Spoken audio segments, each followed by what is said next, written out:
Welcome, and thank you all for joining us this evening. I am Carlos Garcia Leon. I use he, they pronouns, and I am the individual giving manager for Cincinnati Opera. I have a personal mission to fight for cultural equity in the arts, and as such, I was asked by the Center Stage Board Associates, or CSBAs, to welcome you all here tonight and set the stage, if you will, for why we are producing these panels and why we all feel they are important to have. If you don't already know, CSBAs are a group of young professionals who love the Cincinnati Opera and are dedicated to exposing opera to young professionals in the area in creative ways. During the summer of 2020, CSBAs joined with opera leadership to reflect on what we witnessed: the murders of George Floyd, Breonna Taylor, and countless others, and the renewed efforts of the Black Lives Matter movement. These events sparked many conversations within the organization and surrounding arts communities, which inspired the CSBAs to create an opportunity to take these conversations around racial justice and cultural equity to a wider platform where people like you could join in. I'd like to take a moment for a land and people acknowledgement. And we do this to talk about the things we have inherited. And because truth telling is vital in ensuring that we can make real and authentic connections so we can heal the harm and pave the way for the world we would like to see. I am speaking to you from the ancestral lands of the Shawnee and Miami nations, also known as Cincinnati, Ohio. We begin this effort to acknowledge by uncovering an ugly truth. The truth being that we are in stolen lands built by stolen labor. Please take a moment to consider the many legacies of violence, displacement, migration, and settlement that bring us together here today. With this, I thank you for joining me for this land and people acknowledgement. Tonight, we are exploring the topic of community engagement and how that work is vital to diversity, equity, and inclusion efforts. We have selected a group of expert panelists who will share their knowledge and experience about community engagement and speak on the progress that they have witnessed and the work that still needs to happen for true DEI to be accomplished. Thank you all for being here tonight. I will now hand it off to our moderator for this evening. Please welcome the Harry T. Wilkes Artistic Director for Cincinnati Opera, Evans Mirageas. Thank you, Carlos, and thank you, panelists, and thank you to all of those of you who have joined us this evening. We have three very distinguished folks to be with us for this important discussion. First off, Angela Powell Walker, my partner in crime over at SCPA, because together we craft the Melita program, Making a Living in the Arts. Angela is a graduate of the Oberlin Conservatory, a very fine soprano, by the way, and if you keep your eyes open, you'll get to see her Cincinnati Opera debut in the not-too-distant future. But in addition to her studies at Oberlin, she studied at the University of Maryland, and she has already had a substantial operatic career at the Kennedy Center, at the Metropolitan Opera, as well as in Rome and Prague and Vienna.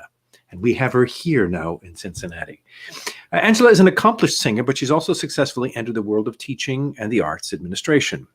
Angela previously served as the producing artistic director of the Children's Theater of Cincinnati, and she is currently the artistic director for the School of Creative and Performing Arts. She serves on the boards of CCM Power, American Legacy Theater, Cincinnati Chamber Orchestra, and on the executive board of Cincinnati Opera. Angela Powell Walker was recently appointed to chair a very important committee in Cincinnati Opera's board, which is the Artistic Planning and Repertoire Advisory Committee. Next, please welcome Libby Hunter. Libby has initiated, led, and served on numerous nonprofit organizations on an international, national, and local level. She earned her BA in East European Studies from the University of Massachusetts and an MA in Central Eurasian Studies from Indiana University. After serving as a Fulbright Research Fellow in Budapest, Hungary, Libby left academia for the nonprofit world, spanning educational work with the East European Village Project and Learning Enterprises, refugee settlement with the Hungarian Red Cross and Catholic Charities, and later promoting sustainable, affordable urban redevelopment in residential real estate. A random encounter with teens in her Northside neighborhood led to the co-founding of WordPlay in 2012. Through WordPlay, Libby works to bridge social divides and provide a platform for marginalized voices through creative youth development programs with storytelling at the core. Libby has led the charge on the part of WordPlay to collaborate with us on a very special project, which is a world premiere opera that will take place, we hope, coming up this fall, called Fierce, in which the lives and the stories of 10 young women were conflated into a beautiful opera libretto by Sheila Williams and with music by William Menefield. More about that at another time. And finally, please join me and welcome my fellow colleague from Cincinnati Opera, Tracy L. Wilson. Friends and colleagues fondly refer to Tracy Wilson as the Connection Lady. She is Cincinnati Opera's Director of Community Engagement and Education and a 2008 Emmy Award nominee. Tracy has created and produced a number of Cincinnati Opera community events and programs, including the absolute all-time hit concert series, Opera Goes to Church and Opera Goes to Temple, community open dress rehearsal. She's a veteran arts administrator, ambassador, and producer. Tracy is considered a trailblazer in the Cincinnati arts community. In 2018, Tracy was honored to be an invited delegate and provocateur, which I love, for the first World Opera Forum in Madrid, Spain. And from the reports I got from my various European colleagues, the word provocateur was well assigned. Tracy was featured in the ArtsWave book of The Power of Her, Women in the Arts, and was a recipient of the 2020 MAC Award for Diversity and Leadership in the Arts by the Multicultural Awareness Council of the Cincinnati Symphony. Tracy currently serves as the chair of the local school decision-making committee for Rothenberg Preparatory Academy and on Opera America's Racial Justice Opera Network. Welcome, Tracy, dear colleague and friend. Now, folks, as you listen to the discussion this evening, please feel free to react or comment along the way. You can enter your questions in the chat, which is to the right-hand side of your screen, or in the comments section if you are viewing from Facebook. We will also provide for some time later in the program to give you an opportunity to ask any questions you may have for our panelists. So let's get started. Each of our panelists has had a little preparatory set of questions given to them to, as it were, kick off the discussion. And we'll start with Angela and ask, what does community engagement mean for the School of Creative and Performing Arts? Angela, over to you. Thanks, Evans. I will say, first of all, hello, everyone. And it's an honor to be here and speak with everyone today. And what community means to the School for Creative and Performing Arts is, it's pretty simple. It's how do we make sure we're giving back to the community, which is who is in the building. So all of our students, they're from the neighborhood, they're from further out in the state, they're from other regions in the United States, but they are all part of community somewhere other than just in the building of SCPA. So we are always trying to make sure that they understand their importance as a person in a community and finding ways for them to always give back. And we show that by modeling what it means to have someone give back. So having someone like Cincinnati Opera in the building, partnering with the school to give to the students, so the students will then go into the world and say, I remember this wonderful partnership. So therefore they start doing those types of partnerships, working with WordPlay with our younger kids. Wow, WordPlay came in. We found this phenomenal artist in Spring Star Pillow who is working with these children and showing them their worth and their value and helping with their technical skill sets with writing. But then they go back into the community and say, because of that type of partnership that I had in a school, I can then make those kind of partnerships when I go out into the community, because it's always about making your community better the best way you can.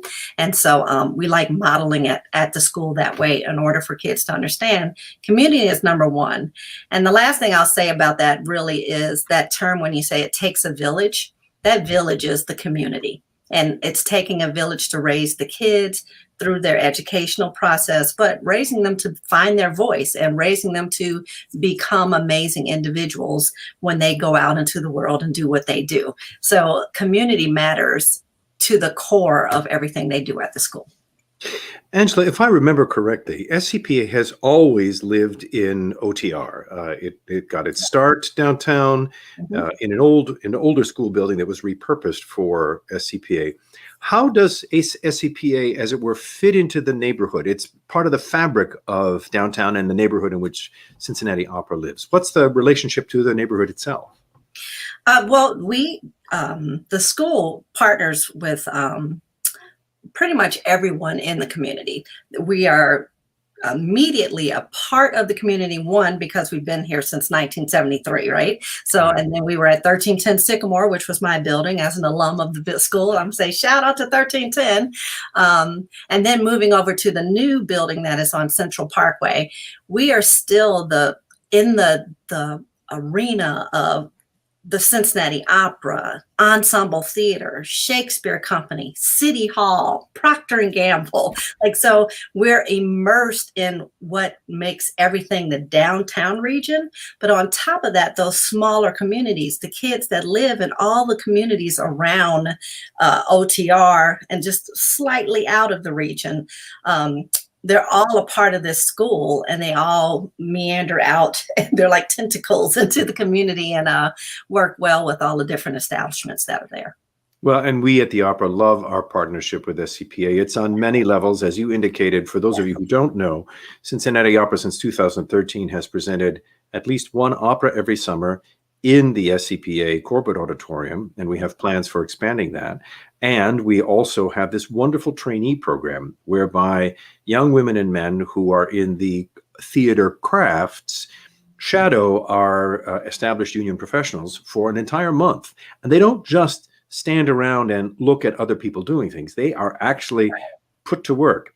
And the proof of the success of this program is that several of those young women and men from the earlier years are now card-carrying union members and are on our regular crew. And that is a testament to our recently retired production director, Glenn Plott, whose idea it was, and the continuing wonderful cooperation we have with SCPA. It's a great partnership. Yes, it's wonderful. And I really do love Brad Gerard, who's on our end of things, that worked hand in hand with Glenn Plott. What they did for those students and what they're still doing for those students, not only are they becoming employable immediately when they go out of school, but then we've had some that have gone on and gotten amazing scholarships in college and then gone on and become employable out into the community. But I love the ones that always come back. We have several kids that are in our local union here, once again, coming back to those roots and giving back to the community. So it's quite an amazing program. And I love the fact that we have that with the opera. And I love our Melita program as well, Evans, that we do, which is that acronym for making a living in the arts. And what I really like about that program the most, again, is getting back to the root of the student, learning something as simple as what it means to be, well, it's not simple, but what it means to be a business in your craft. So it's not, I can just sing, but I have to be an entrepreneur as well. And they can take those skill sets and apply it to anything, thus making the community stronger again. So I love what we've been doing with the opera. Tracy, partnerships are at the heart of what you do and who you are. Why is it important for Cincinnati Opera to work together with other organizations in our community, and maybe some of the key principles or standards you use while designing a particular community engagement program? Oh, you need to unmute yourself. You have been demurely silent. There you go. Unusual for you, I might add. Yeah, sometimes. One of the key principles to community engagement, at least for us and for me personally, is to be a good neighbor. You know, we as an organization have been blessed to be in a building such as Music Hall, where we perform, and it is one of the crown jewels of the city. And we are in a neighborhood where there's so many different people. And I just remember when I started working at in Music Hall, I mean, most of the residents were a mix of low income, African American, some Appalachian, some Latino families that were just living in their community. I mean, this was their home, this was their community. And even as Angela said with SCPA, we're all part of that in some way. And so we all have to first be good neighbors and share the space and find ways to come together to enjoy the space. And you never want anyone to feel like they don't belong in their own neighborhood just because you are, you know, considered a huge entity or a huge arts organization. You always want to make sure that you're partnering and to find creative ways to connect, even, for example, with young people in the community. We need to be the examples. And so I thought it was important, and I think we think as a company, it's important to be relevant to the people in the community, not only to, you know, for people to come from outside of our own neighborhood, starting there, but to be a relevant entity and a good neighbor within for us, within the OTR community. That's a starting point. It grows from there. you know. So then we move beyond that and start to build connections and relationships. Because number one, it's a cool thing. Opera is a fun and cool thing, but we also realize that there's some really amazing things happening within the neighborhoods and the communities. And so we want to be able to celebrate and share and enjoy that along with those communities. So it's important. And it's just, and you have to have a passion for it. I mean, that's one of the nice things with being on this panel with the people we have on this panel. I think each of us in our own way have a passion for what we do, and we love and we care about the people in the community, and especially young people, you know, and just to be able to provide opportunities like the trainee program, or just to be able to provide an opportunity to experience an art form like the opera or the symphony or the ballet. I mean, we're so rich. Or just to be able to, you know, and Libby will talk about this in terms of what she helps young people do, is to express themselves through writing, is pretty amazing. And that makes for a better community overall. You know, arts, we already know that arts are key to vibrancy in the community. And you know, arts can deal with so many aspects of even mental health, self-esteem, just a sense of belonging. I mean, it's so important. So why, you know, we should be a core part of being viable and making the community more vibrant and viable by sharing in the community, you know, what we do, but then also engaging in what's happening in the community, being aware, being conscious, and being available, being a resource for the community as well.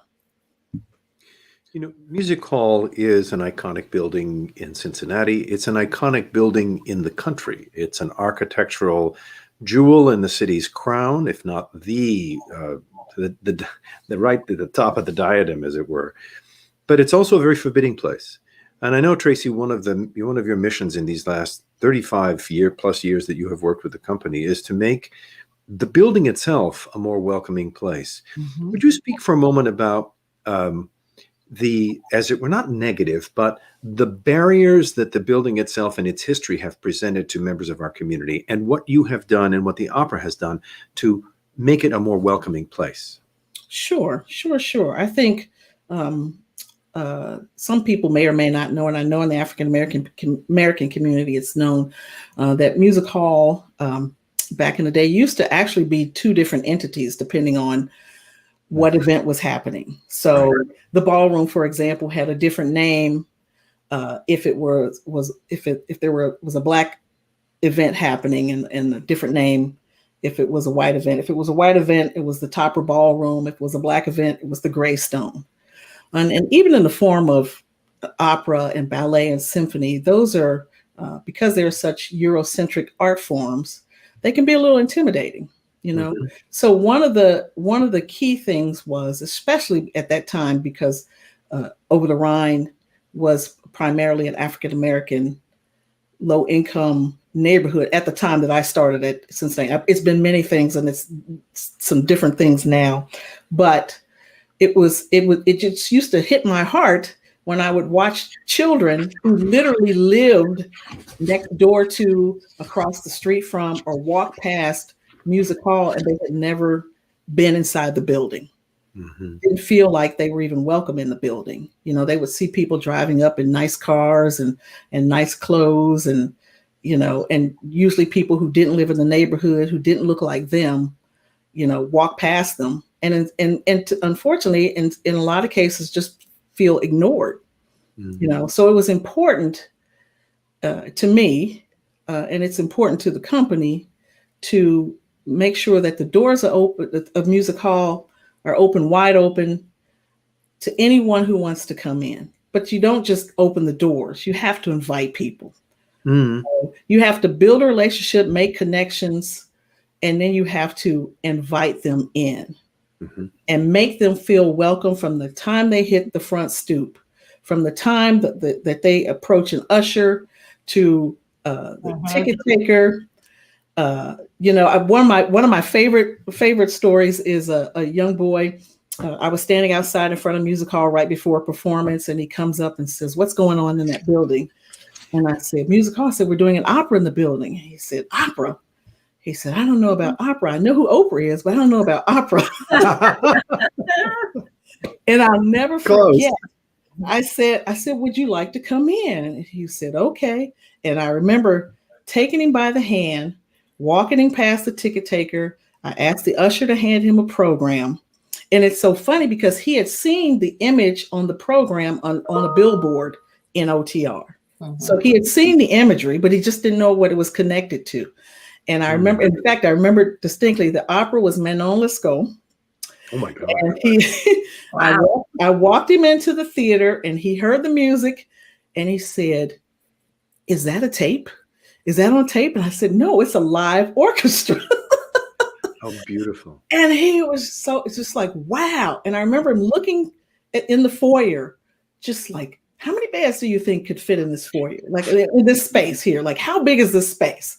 And just answering all of his questions and literally taking him on a tour just through music hall, through the backstage until it started to get dark. And I realized somebody's probably looking for you. They probably need to send you home. But the cutest thing was, he said, tomorrow's my birthday. He said, I'm going to bring you a piece of birthday cake tomorrow. And I thought, oh, well, that's cute. That's nice. And I didn't think anything of it. I really didn't think I would even see him again. And the next day, Judy, our receptionist, called me and said, you have a visitor. And I said, well, I'm not expecting anyone. And she said, I think you want to come out here for this. And I come out and he's there. Not only does he have the cake, he has a sister with him because he's told his sister about this experience that he had the night before and asked if I could do the same thing for his sister. Wow. See, that's what it's about. One person at a time.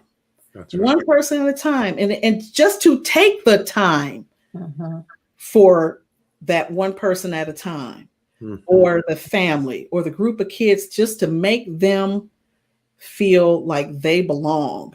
Yeah. And that anything is possible. You know, it's not, it shouldn't ever be a foreign entity, because of limitations. It should never be, we should never be the barrier. We should be the bridge.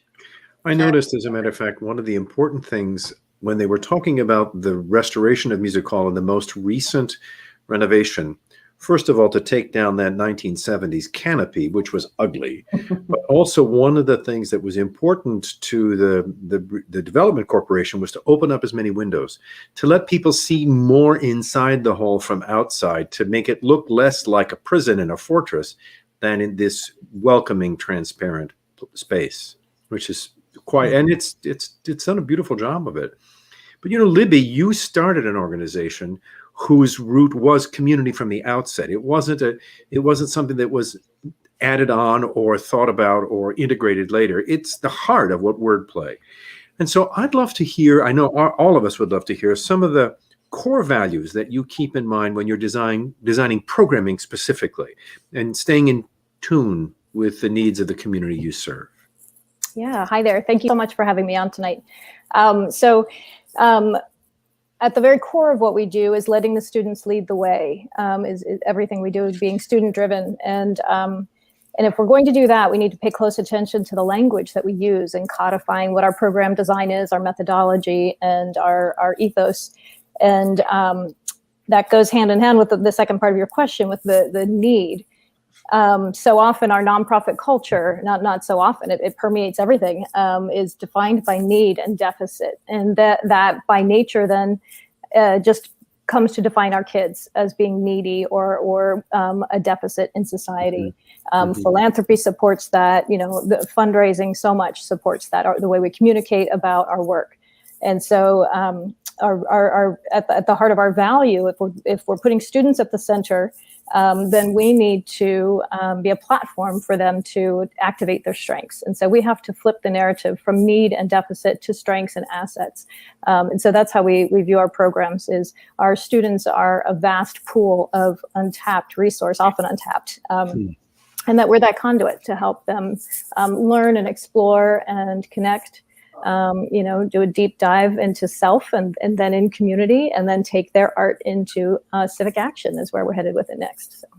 One of the things that impresses me about WordPlay and the young women that I have met from WordPlay is that it seems that their poetic utterance is like speech. I mean, I'm sure they can do verse, I'm sure they can do rhyming schemes and whatnot, but so much of the power of what they have communicated, either through their stories or through some of the things I've seen them do, is almost as if it is their mental capacity translated into powerful language. And I'm wondering, what are some of the things you do to encourage these young people who are creative and may not have, at least when they come to you at first, any sort of, as it were, Western vocabulary as to what is verse and what is poetry and what is prose and whatnot? What are some of the things you used to do to not just channel that raw creativity, but to open the doors to them to say, all right, these are forms that you can do, but you don't have to. You can create your own new form. How do you help trigger the creativity and help it find channels? Mm-hmm. So first of all, our programs tend to be rather clearly delineated between what art form we're using. We now work with all the literary, visual, and performing arts.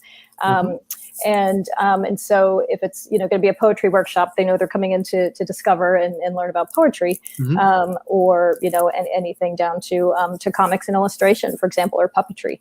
But what we try to do is not duplicate the school's work. That's one of our mottos. And so so not to introduce boundaries of exploration and authenticity. So we might not even talk about genres, for example, of poetry.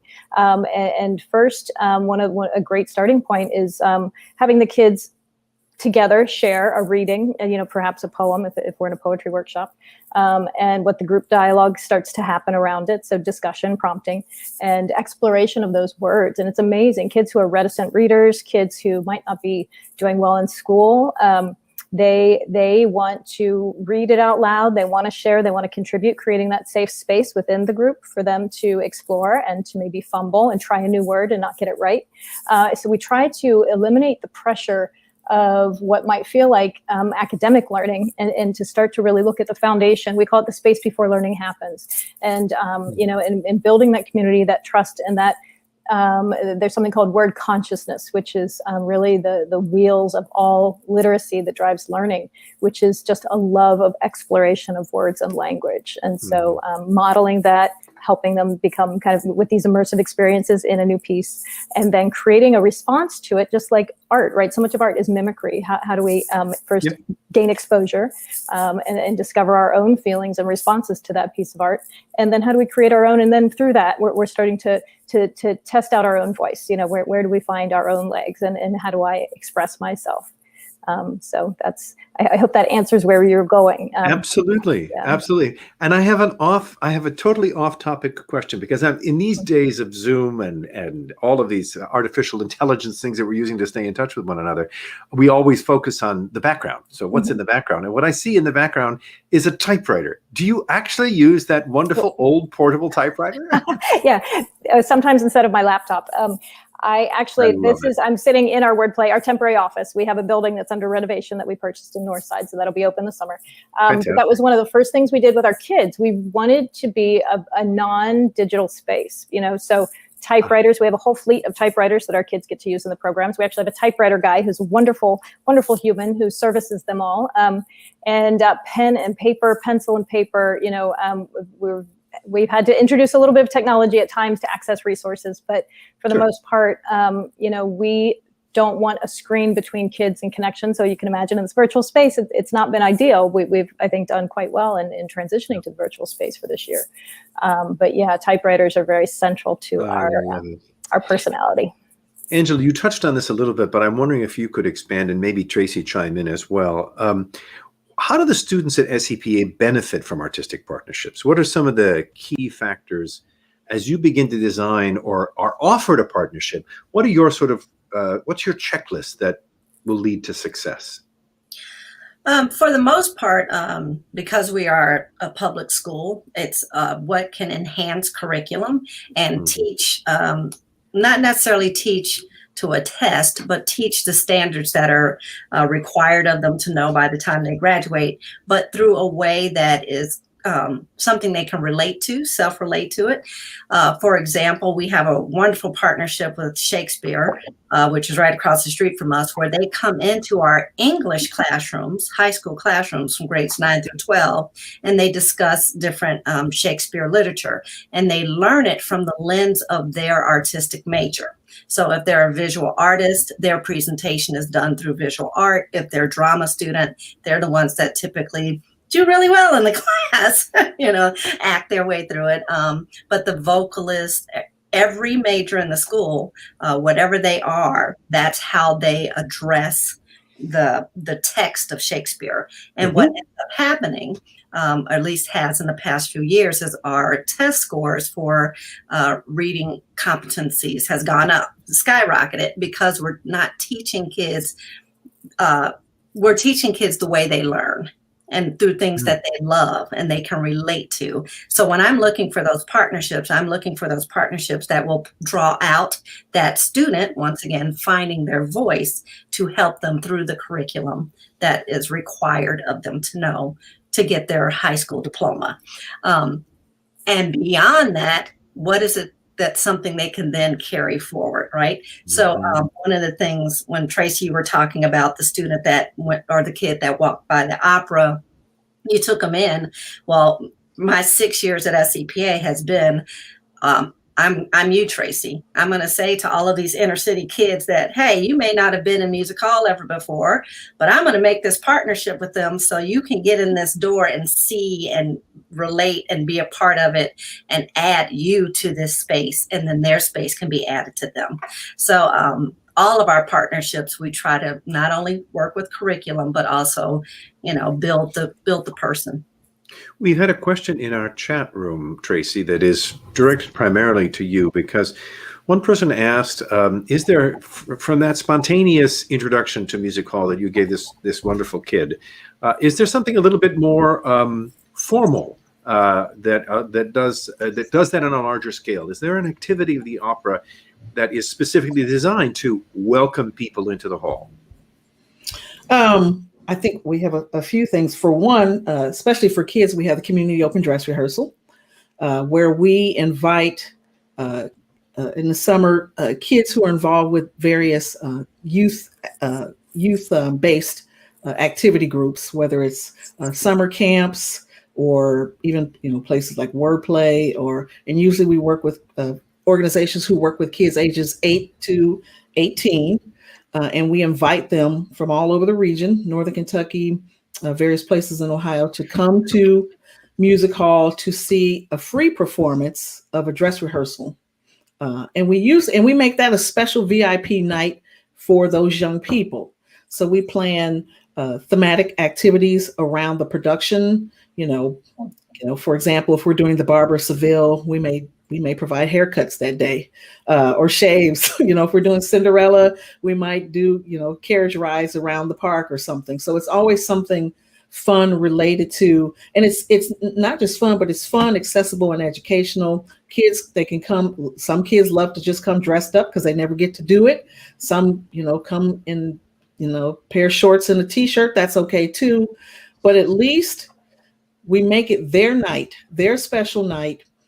They come in, and it's really a funny thing, because a lot of times we have activity coordinators. If the kids have never been to an opera, they say, well, maybe we'll stay through intermission. And then they're coming out at intermission, and they're all going back in like, well, what's happening? And they're like, the kids want to stay. You know what I mean? They want to stay. And here's the thing, and Libby said something important too about allowing kids to sort of be expressive, express their thoughts, their feelings, and just to explore. That's one of the cool things about being able to provide this opportunity for an opera experience, because kids are very expressive. And so when they're in, we have a sort of traditional way of etiquette, a way of behaving as adults in a classical theater performance. And I remember it so many times. Sometimes the production team would they need to be absolutely quiet because we're in rehearsal, and it's like the singers are going, oh my God, they're giving us the best feedback ever, because it's real. They either love it or they don't. They think it's funny or it's not. or they're mad at this character for this, and they will say it and express it and shout it out. And you don't want to, you want to teach them sort of the etiquette of going to a live performance, but you don't want to take away that natural response and experience. So there's a balance there. And also, and I think Cincinnati Opera has learned a lot in terms of, even, for example, what's different or acceptable culturally. There's so many aspects to the types of people that come to see our performances. And that's what we want. We want that diversity. We want to, we want different ages, ethnicities, races, experiences. That's what makes a true community experience. Mm-hmm. You know what I mean?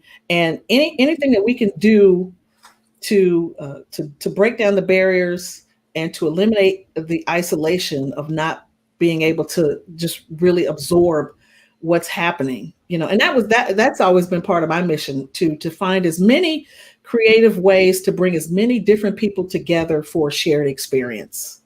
I would love for all three of you, because you work with young women and men all the time, and you've unlocked something that I wasn't expecting to be able to talk about, but I'd love for you to touch on it, each in your own way, which is the idea that creativity and inspiration from young people who have not yet lived a life of do this, don't do that, this is a limitation, this is not a limitation, for whom, when they're in this incredibly special place between, let's say, real sentience at 7 or 8 years old until they graduate from high school, you've got the next generation, as it were, of thinkers and doers in your care.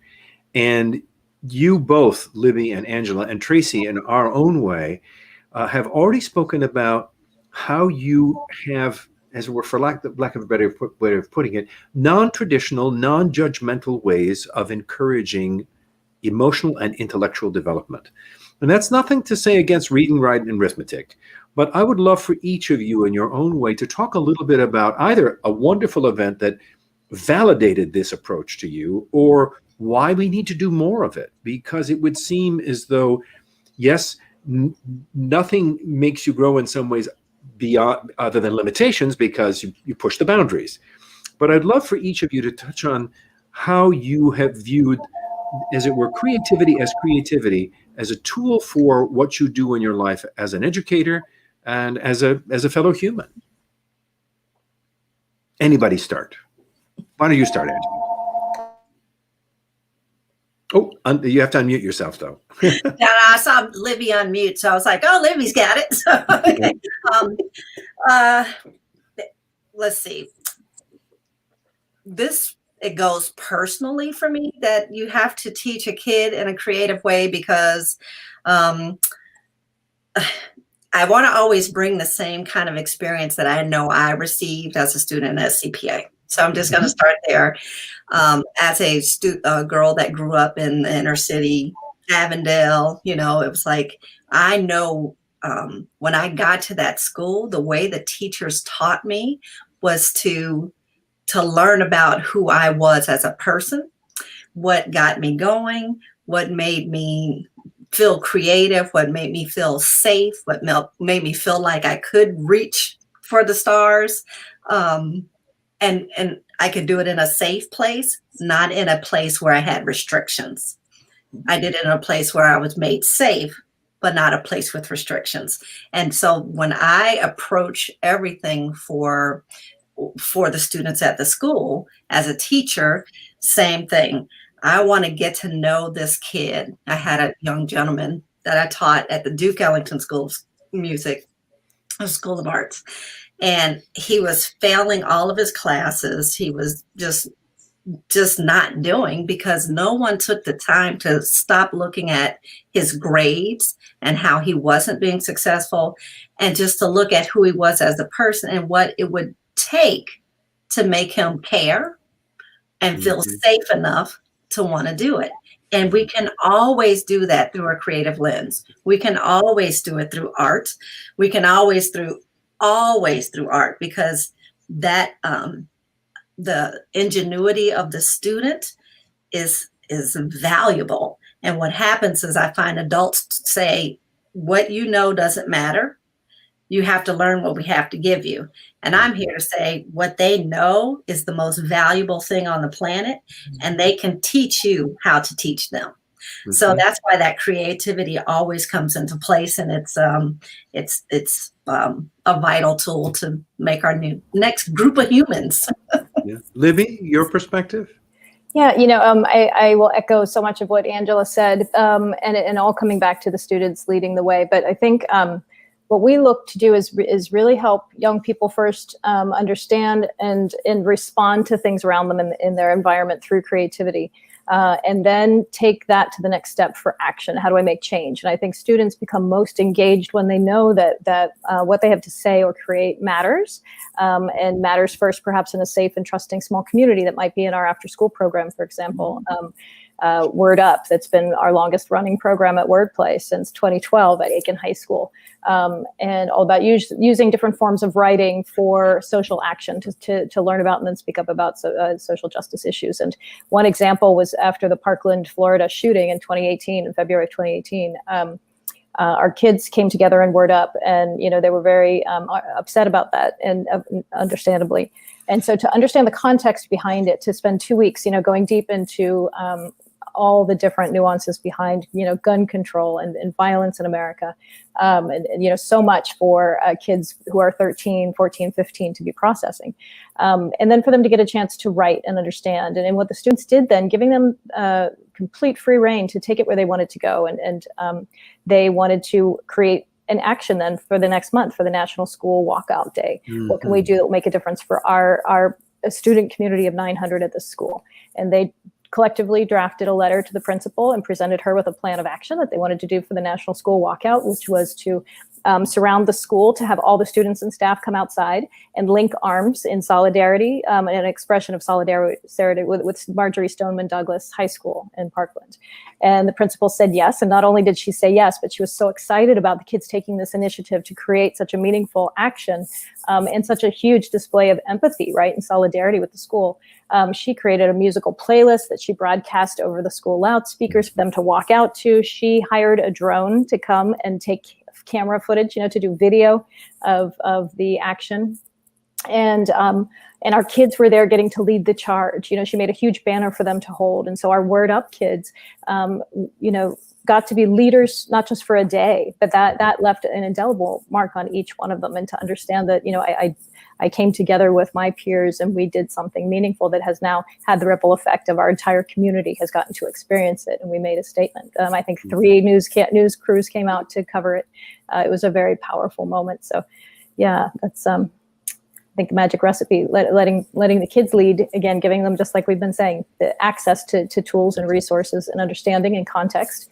And then they run to places we could never have planned for them to go. Yeah. Tracy, you outlined that as well in your wonderful story about being the unofficial tour guide. But there's something else that I'd love to transition for you, because Cincinnati Opera has made a concerted effort over the last 30 years plus in investing in the community. Mm-hmm. But how does this investment, particularly in this day and age, support our commitment to diversity, equity, and inclusion? What can we learn? What are the best practices or core values or authenticity? What resonates with the group with which we are interacting? In other words, how do we be genuine and actually advance this cause with our art form or with our institution?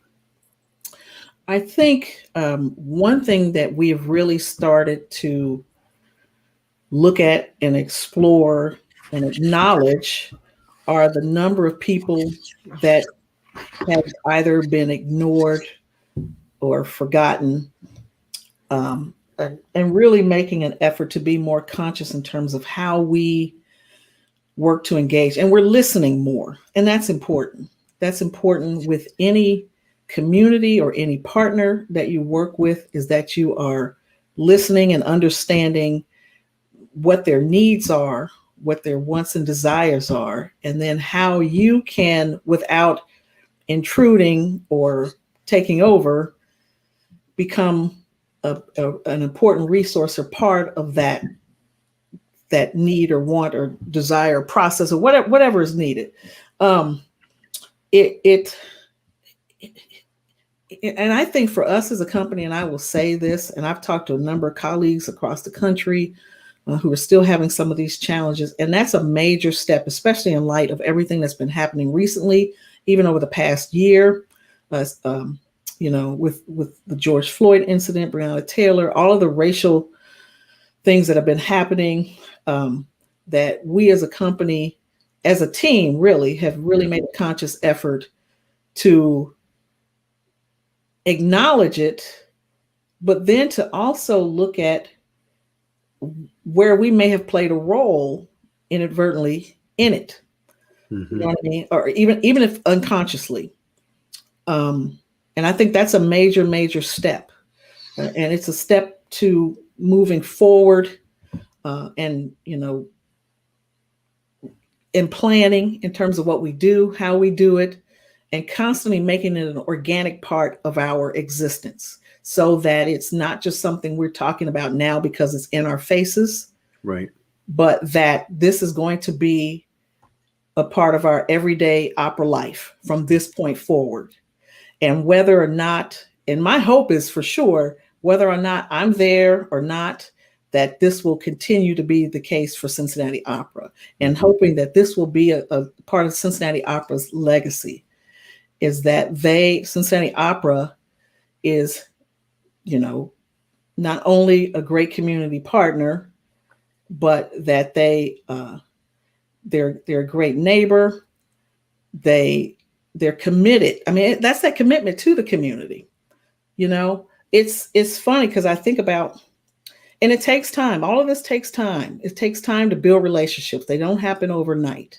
You know, it takes time to get to know people, no matter who they are, no matter what their backgrounds are, where they come from. And everyone is important in that realm. And even in terms of what Angela and Libby were talking about, you know, it definitely starts the foundation. If the sooner we can start with young people, the better. But also acknowledging, you know, even, you know, as adults, we were all young people at some point, and we all have gone through similar things, you know, maybe in different ways, but similar things, you know, where we're trying to discover who we are, what our purpose in life is, you know, what we can and cannot do, what our limitations are, overcoming those limitations. So, and it's amazing to be able to help people get through those things with an art form. I mean, especially with an art form like opera, where it's creative and expressive and it's storytelling, and we all have stories, you know what I mean? And it doesn't have to be limited to, you know, one type of ethnicity or one type of genre. There's so many aspects of that can come together and tell the true story of the community as it is, as we are. I mean, Cincinnati alone, for example, is just a very diverse community. These are the stories that we should be telling. You know, we should be engaging with people, and we're making the effort to do that as a company. And like I said, I've been with Cincinnati Opera a long time and been in this business for a long time. And I remember the way we were some years ago and where we've gone and where we're going. I see where we are. Mm-hmm. And I feel proud about that. I think one thing that arts organizations have had to reckon with, and I know, and whether it's a school or whether it's a wonderful after-school activity like WordPlay or an opera company, is that when I started out in the arts business 40 years ago, it was called education and outreach. And I have lived long enough now to know that that's sort of a dirty word, and not a dirty word, but it's an outmoded term. And because outreach to me, and it's through the training that I've had with you, Tracy, and listening to our colleagues, we are not, as it were, missionaries spreading the word of our particular gospel. We should be, first and foremost, and this is something that you have taught me from the beginning of my time with Cincinnati Opera, the first quality is listening. Mm-hmm. What does the community in which you find yourself need? And you have to listen to them and understand them and see where the intersection between what you do, whether it's wordplay or a School for Creative and Performing Arts or Cincinnati Opera, what you need to do first is listen. Just shut up and listen. And you will learn a tremendous amount, either from this incredibly creative teenager or this, this sixth grader who is just about to discover their, whatever is their path in life as a student, or a 70-year-old person who has lived in Over the Rhine all their life and never set foot in music hall. And the key thing is you have to listen in the same way that you listen to your current constituents, in the same way that you listen to your subscribers, your donors. We know why we make it a point to listen to those people, because they're considered our bread and butter. Mm-hmm. But it goes beyond that. And we have to be able to, give the same type of attention, whether or not you're an entity that has the money to afford to be on the opera board, or to buy tickets to an opera event. So you can't base how you listen on what you think that entity can provide for you. That's where the trick is. You have to be sincere and genuine about building those connections and building those relationships, and hopefully long-term relationships. It takes work. It takes time. It takes patience. And you even have to work through, sometimes, it's not a perfect science. Mm-hmm. Some relationships work, some don't. Some you take a pause and go back to later. But whoever you're attempting to partner with has to believe and feel like you're genuine about your approach. And they have to feel like they can come to you. I make it a point with most of our partners, and we have so many, I make it a point to at least show up. If there's something that's important to our partners, and we all do in some way, if one of our partners has an event or something, and we show up just to support, we don't show up with the intention, well, if I do this for you, you do this for me, mm-hmm. Because if it's a true relationship, it'll happen naturally. And I'm not saying it'll always be even, but it'll be necessary when it's necessary. Well, can I just, go ahead, Angela, a little bit of trying to fix the terminology of, I think as an organization, there is a want that you want from your partners. Well, absolutely. There has to be a want. So I think the difference is not that you're not going there to find something from them, but you have to be open to what they say the answer is. Right. And right. That's the difference, because we always go and say, hey, I need my curriculum to be supported. This is right. That I need from you.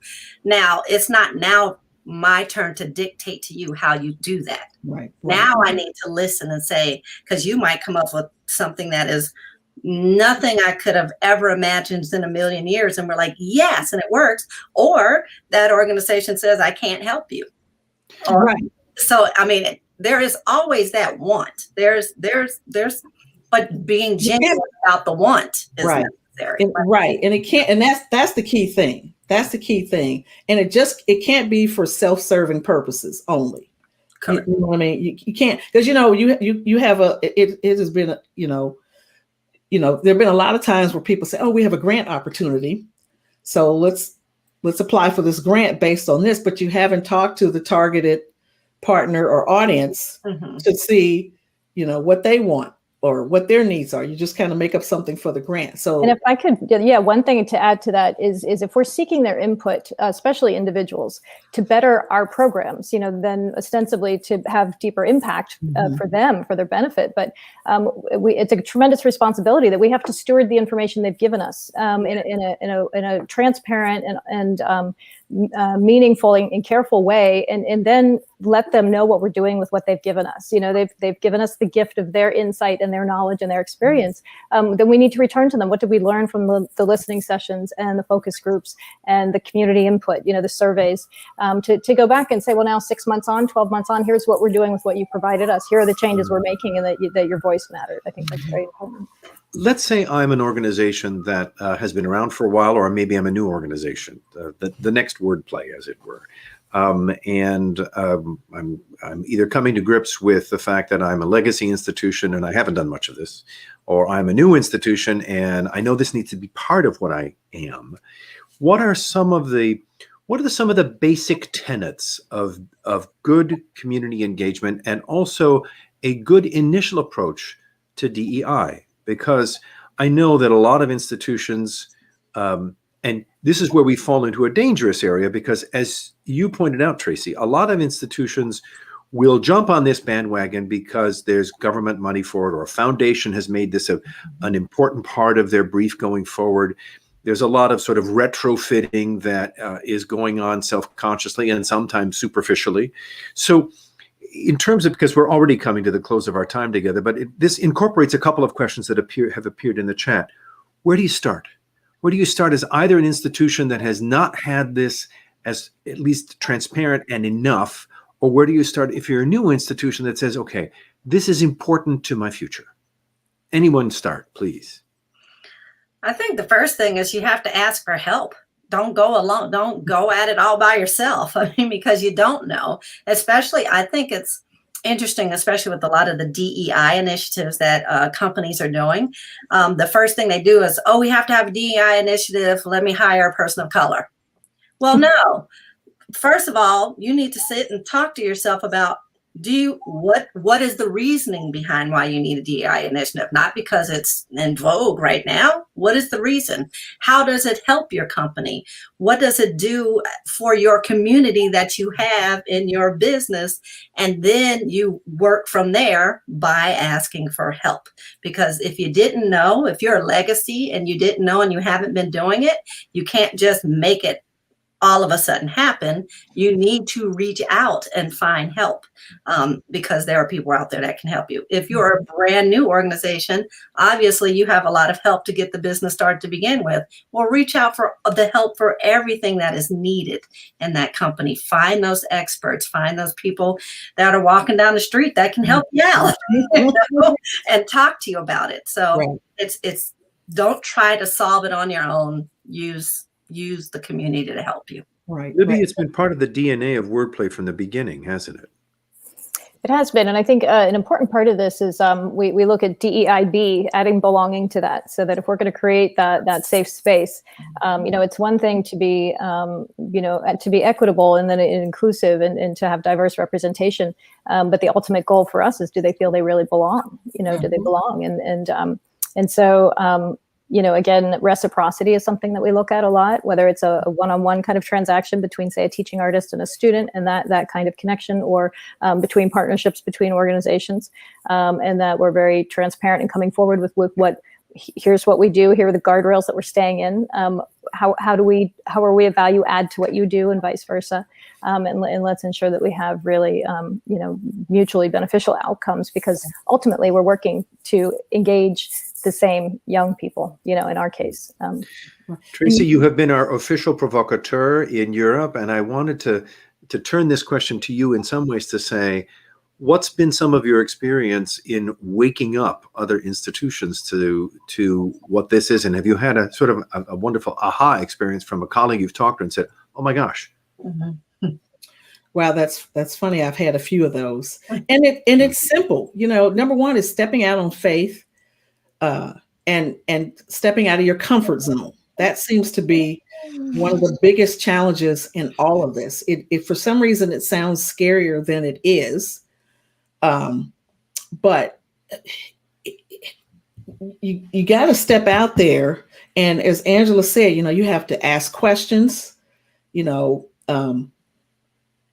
there may or may not be a perfect answer, but if you ask enough people, you'll find what you need, or those people can lead you. And like I said, I believe in networking and connecting.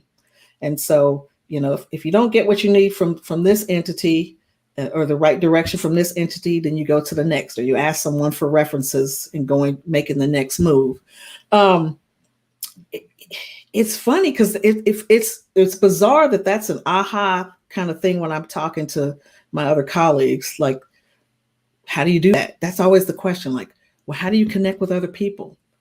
And it blows my mind, because to me, it's like, well, the same way you socialize and connect, right, in any other way. It's just a matter of different people. There seems to just be this unnecessary fear factor, well, this person speaks a different language. I'm a curious type, you know.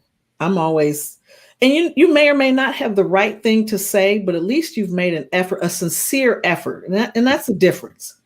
When your effort and inquiry is sincere, people can overlook sometimes the mishaps or the mistakes. You know what I mean? Because you're showing that you're genuinely interested and you want to learn something.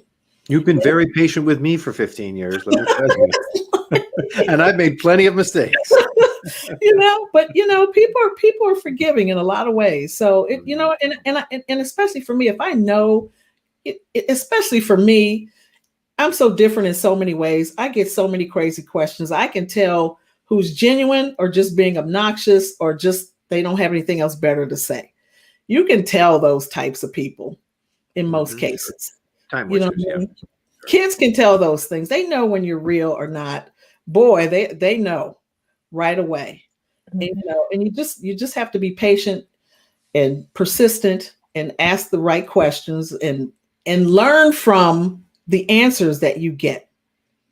Acknowledge when you've made a mistake through the process. We all make mistakes. It's not perfect. No relationship or partnership is perfect. You learn quick sometimes. We're like, well, that was a bad move. How can we reapproach this? How can we go about it a different way? Because ultimately your goal is to build a genuine, authentic partnership and a lasting partnership. So it takes time in any relationship. It takes time and it's a process. So we just have to be patient with that process. Well, this hour has flown by. We've already reached our bewitching hour, but I would love to ask each of you in your own way as a closing remark. And first of all, to thank everybody who's put in questions to our chat. I hope we've gotten to most of them. But one person asked a beautiful question is, how do you, in your institution or in your environment, create that safety for a young creative person or an adult who has not felt safe in expressing themselves either creatively or as a person, or has felt that they just don't belong here? What are a couple of the tools that you use to create that safe space so that they can experience what you have to offer and grow? Tracy, you want to start? Well, first of all, you definitely have to reach out. Even a simple hello goes a long way. And that's the door opener. That's a starting point. Mm-hmm. And then, like I said, to listen, because we all have different stories. To listen. And then I like to, personally, if I hear someone's story, I like to make a connection for them. You know what I mean? I like to open a door. Mm-hmm. If they express to me, I'd really like to do this. I'm notorious for, I think I know who might be able to help you with that. You know what I mean? Or, if I have a young person or anyone, an adult that says, I've always wanted to be an artist. Oh, I think I know who I can connect you to. Mm-hmm. I listen to what their heart desires, and I try to do my best to create a pathway or open a door to whatever the experience is that they feel like that they're barriers to. Angela, when we started Melita, I think in the first session I had with you, these amazing kids 2 years ago, I asked the question why they came to SCPA. And time and again, they said, I came here because I feel safe here. What do you do to create that safe environment for their expression, their otherness, to be recognized and valued rather than ostracized? That's basically it. We value them as human beings, and when they come into that school, they know they can be authentically themselves, and no one is going to tell them they can't be. And I like to say that personally, I like to call it the mama bear effect, where I'm the mama bear, and I'm going to love them, and I love them just as much I love my own children, and I'm going to make sure that they know that and they feel that and they experience it through my actions. And I think our staff is the same way, our principals the same way, and as a result, the kids get to relax. They know it's okay to be themselves, and they know that they're in a safe place because of how we are around them. So it's the mama bear, where, we just make sure that they know they're loved and they can be authentically themselves. Lastly, Libby, how do you create that atmosphere?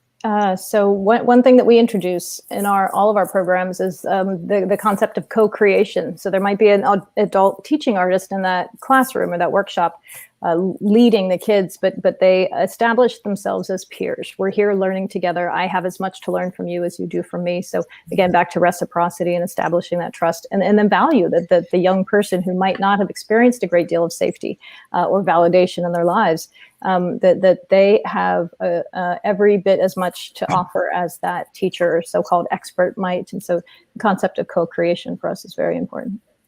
I can't thank the three of you enough. We've only scratched the surface of an important topic that will be central to the development of our institution in the weeks, months, and years to come, and is already part of our DNA, but has been part of the DNA of SCPA and WordPlay from the very beginning.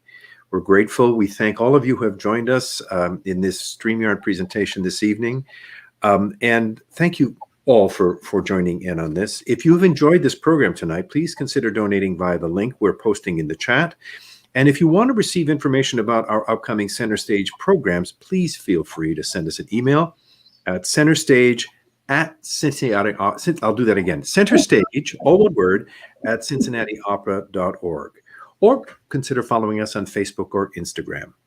Once again, thank you for helping us with this dialogue, our three wonderful panelists, my three wonderful colleagues. I should close by saying that the opera that we have created in collaboration with WordPlay is called Fierce.